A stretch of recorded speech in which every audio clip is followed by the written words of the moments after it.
स्वागत है आपका बी न्यूज नेशन में। मैं हूं आबिद हुसैन शेख। टीपू सुल्तान जयंती रद्द, विविध संगठनों का आक्रोश। कल राज्य सरकार ने हर साल नवंबर 10 को सरकार की ओर से मनाई जाने वाली टीपू सुल्तान जयंती को रद्द करने का आदेश जारी किया। इसी मामले को लेकर आज ह्यूमन राइट वेलफेयर बोर्ड के अध्यक्ष हाशिम पीर वालीकर के नेतृत्व में विविध संगठनों ने जिला अधिकारी दफ्तर पहुंचकर सरकार के इस आदेश की निंदा करते हुए सीएम ने देशभक्त अंग्रेजों के साथ देश की आज़ादी के लिए लड़ने वाले टीपू सुल्तान का अपमान किया है। कई देवस्थानों की देखरेख और मैसूर के वडियर घराने को बचाने वाले महान टीपू सुल्तान की जयंती रद्द करना गलत है कहा। टीपू सुल्तान जयंती को फिर से जारी करने का आग्रह करते हुए जिला अधिकारी के जरिए महामहिम राष्ट्रपति और राज्यपाल को निवेदन पत्र सौंपा।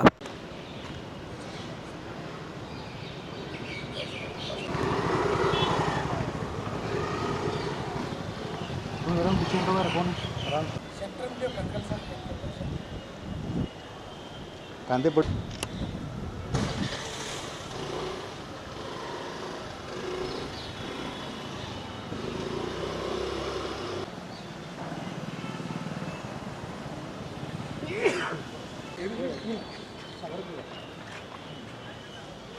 सर फुल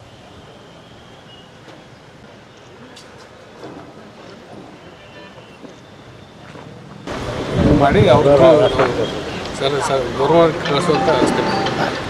ಜಾತ್ಯತೀತ ರಾಷ್ಟ್ರವಾಗಿರುವ ಭಾರತ ದೇಶದಲ್ಲಿ ಕರ್ನಾಟಕ ರಾಜ್ಯದ ಇತ್ತೀಚಿನ ಬೆಳವಣಿಗೆಗಳಲ್ಲಿ ಕುತಂತ್ರದಿಂದ ಮತ್ತೆ ಅಧಿಕಾರಕ್ಕೆ ಬಂದಿರುವ ಯಡಿಯೂರಪ್ಪನವರು ಈಗಾಗಲೇ ಇತಿಹಾಸ ಪ್ರಸಿದ್ಧ ಹಾಗೂ ಕ್ರಾಂತಿಕಾರಿ ಶ್ರೀ ಟಿಪ್ಪು ಸುಲ್ತಾನ್ರವರ ಜಯಂತಿಯನ್ನು ಆಚರಿಸ್ತಾ ಬಂದಿತ್ತು. ಸರ್ಕಾರದಿಂದನೂ ಆಚರಿಸ್ತಾ ಇತ್ತು. ಅದನ್ನು ದೇಶದಿಂದ ಆಚರಿಸೋದನ್ನು ಸರ್ಕಾರದಿಂದ ಆಚರಿಸೋದನ್ನು ರದ್ದು ಮಾಡಿದ್ದು ಬಹಳ ಖಂಡನೀಯ. ಇದು ಜಾತ್ಯತೀತ ರಾಷ್ಟ್ರಕ್ಕೆ ಒಂದು ಅಪಚಾರ ಬಗೆದಂಥ ಬಿ ಜೆ ಪಿಯವರ ಕಾರ್ಯ ಆಗಿದೆ. ಬಿ ಜೆ ಪಿಯವರ ಕಾರ್ಯ ಅಂದರೆ ಏನಪ್ಪ ಅಂತಂದರೆ ಒಟ್ಟಾರೆಯಾಗಿ ದೇಶದ ಕಿಡಿ ಮತ್ತು ಜಾತಿಯ ಕಿಡಿ ಹೊತ್ತಿಸಿ ತಮ್ಮ ರಾಜಕೀಯ ಬೇಳೆಯನ್ನು ಬೇಯಿಸಿಕೊಳ್ಳಲಾಗಿದೆ. ಅದಕ್ಕಾಗಿ ಇದನ್ನು ನಾವು ತೀವ್ರವಾಗಿ ಖಂಡಿಸ್ತೀವಿ. ನಿನ್ನೆಯ ದಿವಸ ಅಪ್ಪಟ ದೇಶ ಪ್ರೇಮಿ, ಸ್ವಾತಂತ್ರ್ಯ ಪ್ರಿಯ, ದೇಶಕ್ಕಾಗಿ ಒಡಹುಟ್ಟಿದ ಮಕ್ಕಳನ್ನು ಒತ್ತೆ ಇಟ್ಟು ಈ ಮಣ್ಣಿಗಾಗಿ ಮಣ್ಣಾಗಿ ಹೋಗಿರುವ ಅದರ ಟಿಪ್ಪು ಸುಲ್ತಾನರ ಜಯಂತಿಯನ್ನು ರದ್ದುಗೊಳಿಸಿದ್ದರಿಂದ ಸಮಸ್ತ ಟಿಪ್ಪು ಅಭಿಮಾನಿಗಳಿಗೆ ಮತ್ತು ದೇಶಭಕ್ತರಿಗೆ ಅತ್ಯಂತ ನೋವುಂಟಾಗಿದೆ. ಈ ಒಂದು ಕಾರ್ಯಕ್ಕೆ ನಾನು ಇವತ್ತು ಭಾಗವಹಿಸಿದ ಎಲ್ಲ ಟಿಪ್ಪು ಅಭಿಮಾನಿಗಳ ವತಿಯಿಂದ ಅತ್ಯಂತ ತೀವ್ರವಾಗಿ ಖಂಡಿಸ್ತೇನೆ. ಅದರ ಟಿಪ್ಪು ಸುಲ್ತಾನರು ಎಲ್ಲರನ್ನ ಪ್ರೀತಿಸಿದವರು. ಮೇಲುಕೋಟೆಯ ನಾರಾಯಣ ಸ್ವಾಮಿ, ಮೈಸೂರಿನ ಚಾಮುಂಡೇಶ್ವರಿ, ನಂಜನಗೂಡಿನ ನಂಜುಂಡೇಶ್ವರ, ಶೃಂಗೇರಿಯ ಶಾರದೆ ಮಠ, ಮಡಿಕೇರಿಯ ಶ್ರೀಕಂಠ ದೇವಾಲಯ, ಬೆಂಗಳೂರಿನ ಶ್ರೀನಿವಾಸ ದೇವಾಲಯ, ಶ್ರೀರಂಗಪಟ್ಟಣದ ಗಂಗಾಧರೇಶ್ವರ ದೇವಾಲಯ, ಇವು ಎಲ್ಲವುಗಳಿಗೆ ದೇಣಿಗೆಯನ್ನು ಕೊಟ್ಟು ಪೂಜೆ ಪುನಸ್ಕಾರಕ್ಕೆ ಮತ್ತು ಕಳಸಕ್ಕೆ ಸಹಾಯಧನವನ್ನು ಮಾಡಿದ್ದು ಇವತ್ತಿಗೂ ಅಲ್ಲಿ ಅಚ್ಚಳಿಯದ ಇತಿಹಾಸ ನಮ್ಮೆಲ್ಲರ ಮುಂದೆ ಇದೆ. ಇಷ್ಟೆಲ್ಲ ಇದ್ದರೂ ಕೂಡ ಘನ ಸರ್ಕಾರ ವಿನಾಕಾರಣ ಅದರ ಟಿಪ್ಪು ಸುಲ್ತಾನರ ಜಯಂತಿಯನ್ನು ರದ್ದು ಮಾಡಿದೆ. ಪವಿತ್ರ ಸದನದಲ್ಲಿ ನೂತನವಾಗಿ ಅಧಿಕಾರವನ್ನು ಸ್ವೀಕಾರ ಮಾಡಿ ನಾನು ದ್ವೇಷದ ರಾಜಕಾರಣ ಮಾಡುವುದಿಲ್ಲ ಅಂತ ಹೇಳಿ 2 ದಿವಸದಲ್ಲಿ ತಮ್ಮ ನಿಜವಾದ ಮುಖವಾಡವನ್ನು ಪರಿಚಯವನ್ನು ಮುಖ್ಯಮಂತ್ರಿಗಳು ಈ ರಾಜ್ಯಕ್ಕೆ ನೀಡಿದ್ದಾರೆ. ಆತ್ಮೀಯರೇ, ಒಂದು ಸರ್ಕಾರ ಮಾಡಿದ ದಿನಾಚರಣೆಯನ್ನು ರದ್ದು ಮಾಡಿದರೆ ಇನ್ನೊಬ್ಬರಿಗೆ ನೋವಾಗ್ತದೆ ಅನ್ನುವಂಥ ಅರಿವು ಇಲ್ಲ ಇವರಿಗೆ. ಒಬ್ಬ ಶಾಸಕನ ಪತ್ರವನ್ನು ತೆಗೆದುಕೊಂಡು ಈ ದಿನಾಚರಣೆಯನ್ನು ರದ್ದು ಮಾಡಿದ್ದಾರೆಂದು ಉಲ್ಲೇಖಿಸುತ್ತಾರೆ. ಸದನದಲ್ಲಿ 224 ಜನ ಸದಸ್ಯರಿದ್ದಾರೆ. ಬಹುಮತವನ್ನು ತೋರಿಸಿ ಅದನ್ನೆಲ್ಲವನ್ನು ಬಿಟ್ಟು ಒಬ್ಬ ಶಾಸಕನ ಹೆಸರು ಹೇಳಿ ಜಯಂತಿಯನ್ನು ರದ್ದು ಮಾಡಿದ್ದು ಅತ್ಯಂತ ಖೇದನೀಯ ಸಂಗತಿಯಾಗಿದೆ. ಈ ದೇಶ ಪ್ರಜಾಪ್ರಭುತ್ವ ದೇಶ. ಈ ದೇಶ ಬಹುಭಾಷಿಕರ ದೇಶ, ಇದು ಬಹುಧರ್ಮೀಯರ ದೇಶ, ಇದು ಬಹು ಸಂಸ್ಕೃತಿಯ ದೇಶ. ಇದು ಇಂಥ ದೇಶದಲ್ಲಿ ಎಲ್ಲ ವರ್ಗದವರಿಗೂ ಗೌರವ, ಮರ್ಯಾದೆ, ಮಾನ ಕೊಡ್ತಕ್ಕಂಥದ್ದು ಸರ್ಕಾರದ ಆದ್ಯ ಕರ್ತವ್ಯ. ಅದಕ್ಕಾಗಿ ನಾವು ಇಂದು ಜಿಲ್ಲಾಧಿಕಾರಿಗಳ ಮೂಲಕ ಗೌರವಾನ್ವಿತ ಘನವ್ಯಕ್ತ ರಾಷ್ಟ್ರಪತಿಗಳಿಗೆ, ಗೌರವಾನ್ವಿತ ಘನತವ್ಯಕ್ತ ರಾಜ್ಯಪಾಲರಿಗೆ ನಾವು ಮನವಿಯನ್ನು ಸಲ್ಲಿಸ್ತೇವೆ. ಈಗ 4 ವರ್ಷ ಸರ್ಕಾರದಿಂದ ಈ ಆಚರಣೆ ಜರುಗ್ತಾ ಇದೆ. ಕಳೆದ 15-20 ವರ್ಷಗಳಿಂದ ವಿವಿಧ ಸಂಘಟನೆಯವರು, ಎಲ್ಲ ಧರ್ಮೀಯರು ಕೂಡಿಕೊಂಡು, ಎಲ್ಲ ಸ್ವಾಮೀಜಿಯವರು ಕೂಡಿಕೊಂಡು ಅದರ ಟಿಪ್ಪು ಸುಲ್ತಾನರ ಜಯಂತಿಯನ್ನು ಆಚರಣೆ ಮಾಡಿದ್ದೇವೆ, ಮಾಡ್ತಾ ಇದ್ದೇವೆ. ಮತ್ತು ಬೇರೆ ಬೇರೆ ಸಭೆಗಳಲ್ಲಿ, ಗೋಷ್ಠಿಗಳಲ್ಲಿ ಅವುಗಳ ಬಗ್ಗೆ ಹೇಳ್ತೇವೆ.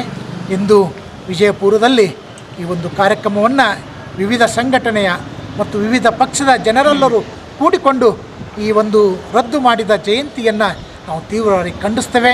ಖಾಸಗಿಯಾಗಿ ಭಾಳಷ್ಟು ಅತ್ಯುತ್ತಮವಾಗಿ, ಅರ್ಥಪೂರ್ಣವಾಗಿ ಎಲ್ಲ ಧರ್ಮೀಯರನ್ನು ತೆಗೆದುಕೊಂಡು ಸದ್ಭಾವನೆಯಿಂದ ನಾವು ಈ ಕಾರ್ಯಕ್ರಮವನ್ನು ಆಚರಣೆ ಮಾಡ್ತೇವೆ ಅನ್ನುವಂಥ ಮಾತನ್ನು ಈ ಸಂದರ್ಭದಲ್ಲಿ ಹೇಳ್ತೇನೆ.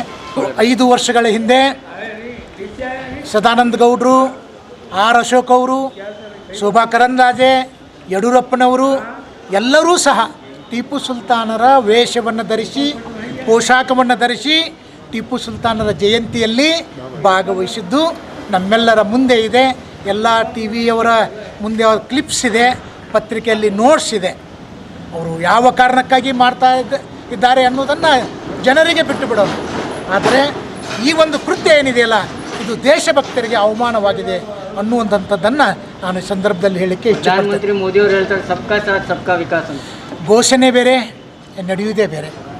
ವಿಶ್ವಗುರು ಬಸವಣ್ಣನವರು ಹೇಳ್ತಾರೆ, ನುಡಿದಂತೆ ನಡೆದೊಡೆ ಕೂಡಲ ಸಂಗಮ ದೇವ ತನ್ನೊಳಗೆ ಇರ್ಪುವನಯ್ಯ. ನುಡಿದಂತೆ ನಡೆಯದೊಡೆ ಕೂಡಲ ಸಂಗಮ ದೇವ ತನ್ನೊಳಗೆ ಇರ್ಪುವನಲ್ಲವಯ್ಯ ಅಂತ. ಯಾರು ನುಡಿದಂತೆ ನಡೀತಾರೆ, ಪರಮಾತ್ಮ ಈಶ್ವರ ಅಲ್ಲ ಅವನ ಜೊತೆಗಿರ್ತಾರೆ. ಯಾರು ನುಡಿಗೆ ತಕ್ಕ ನಡೆ ಇಲ್ಲವೋ ಅವರ ಜೊತೆ ಪರಮಾತ್ಮನೂ ಇಲ್ಲ, ಯಾರು ದೇವರಿಲ್ಲ, ರಾಕ್ಷಸಿರ್ತಾರೆ. ಅವರು ರಾಕ್ಷಸ ಪ್ರವೃತ್ತಿ. ಅವರಿಗೆ ಮಾಡಲಿಕ್ಕೆ ಬರಗಾಲ ಇದೆ, ನೀರಿಲ್ಲ, ಸಾಕಷ್ಟು ಕೆಲಸಗಳನ್ನು ಮಾಡಬಹುದಾಗಿತ್ತು.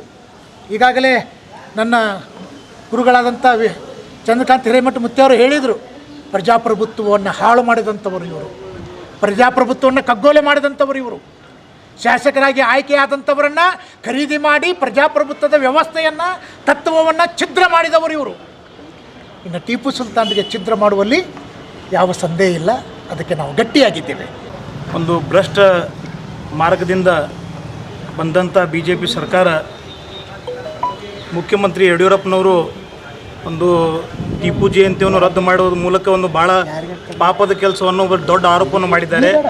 ಇದೇ ಯಡಿಯೂರಪ್ಪನವರು KGP ಪಕ್ಷದಲ್ಲಿದ್ದಾಗ ಅವರೇ ಕೂಡ ಟಿಪ್ಪು ಸುಲ್ತಾನ್ ಅವರು ಖಡ್ಗ ಹಿಡಿದು ಅವರು ಟೊಪ್ಪಿಗೆ ಹಾಕ್ಕೊಂಡು ಟಿಪ್ಪು ಜಯಂತಿಯನ್ನು ಆಚರಣೆ ಮಾಡಿದರು. ಮತ್ತು BJP ಅಧಿಕಾರ ಬಂದ ನಂತರ ಟಿಪ್ಪು ಜಯಂತಿ ರದ್ದು ಅಂತ ಹೇಳ್ತಾರೆ ಇವರು.